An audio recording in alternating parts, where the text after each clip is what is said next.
ఏంటో ఈ మధ్య మనుషులు బ్లడ్‌ని కూడా వదిలిపెట్టట్లేదు. ఈ బ్లడ్ రెసిపీస్ కూడా ఉంటాయా? అసలు బ్లడ్‌తో ఏం చేస్తారు? అనే ఆలోచనలు ఎవరికైనా ఉంటే ఈ వీడియోనైతే పూర్తిగా చూసేయండి. మీకే తెలిసిపోతుంది.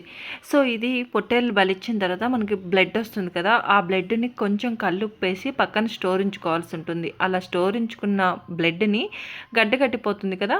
మొత్తం మెత్తటిగా మళ్ళీ మనం స్మాష్ చేసుకోవాలి. అలా స్మాష్ చేసుకొని పక్కనుంచుకోవాలి. ఈ స్ ఈ రెసిపీకి బారు చెక్క ప్లస్ గుండెకాయలు ఉంటాయి కదా మనకి, అవి కూడా యూజ్ చేసుకోవచ్చు. ఎక్కువ క్వాంటిటీ వస్తుంది. మనము ఏదైనా కాంబినేషన్ తినడానికి కూడా బాగుంటుంది. ఇప్పుడు ఈ వేగుతున్నవి చూసారా, అవి ఆ బారు చెక్క ప్లస్ గుండెకాయలు అంటారు అవి.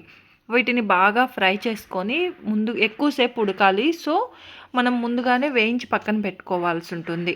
ఇలా వేయించుకొని పక్కన పెట్టుకున్న తర్వాత అదే బాండీలో మరికొంత ఆయిల్ వేసుకొని వెన్నుమిరపకాయలు, వెల్లిపాయ ముక్కలు, ఎక్కువ వెల్లిపాయ వేసుకుంటే టేస్టీగా ఉంటుంది, అందుకే ఎక్కువ వేశారు.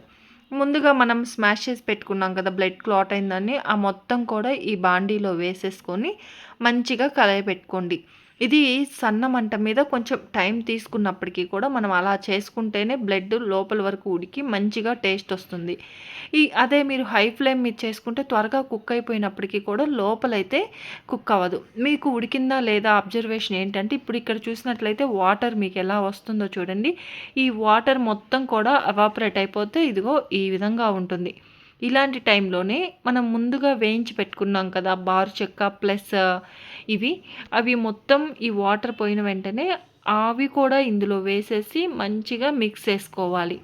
ఈ మిక్స్ చేసుకున్న తర్వాత ఇందులోకి మనకు ఒక స్పెషల్ కారప్పొడి ఉంటుంది. ఇన్ కేస్ మీ దగ్గర అది లేకపోతే మీరు నార్మల్ కారప్పొడైనా వేసుకోవచ్చు. ఇదైతే మా అమ్మ స్పెషల్‌గా చేస్తుంది. దీన్ని సంబర్ కారం అంటాము. సో, కొంచెం ఎక్స్‌ట్రా ఫ్లేవరు, ఎక్స్‌ట్రా టేస్ట్ అయితే వస్తుంది ఇది వేయడం వల్ల. మీకు ఈ రెసిపీ కావాలి అంటే మరొక వీడియోలో అయితే చేసి పెడతాను. కమెంట్‌లో అయితే కమెంట్ చేయండి రెసిపీ కావాలి అని. సో, ఇలా మొత్తం ఫైన్‌గా కారప్పొడి వేసిన తర్వాత మిక్స్ చేసుకొని ఫ్రెష్ కరివేపాకు వేసుకొని ఒక 2-3 మినిట్స్ అయితే మళ్ళీ ఫ్రై అవ్వనివ్వండి. అలా ఫ్రై అయిన తర్వాత మీకు నచ్చిన విధంగా తినొచ్చు. ఇది ఒట్టిగా అంటే నార్మల్‌గా తినేసేయొచ్చు. ఇదే విధంగా లేదు నేను అన్నంలో అయినా తినొచ్చు, రొట్టెలో అయినా తినొచ్చు. మేమైతే ఇక్కడ సజ్జ రొట్టె ప్రిపేర్ చేసాము. సజ్జ రొట్టె కాంబినేషన్‌లో కూడా ఇది చాలా బాగుంటుంది. ఇలాంటి మరిన్ని రెసిపీస్ కోసం మన ఛానల్‌ని సబ్స్క్రైబ్ చేసుకోండి. Thanks for watching.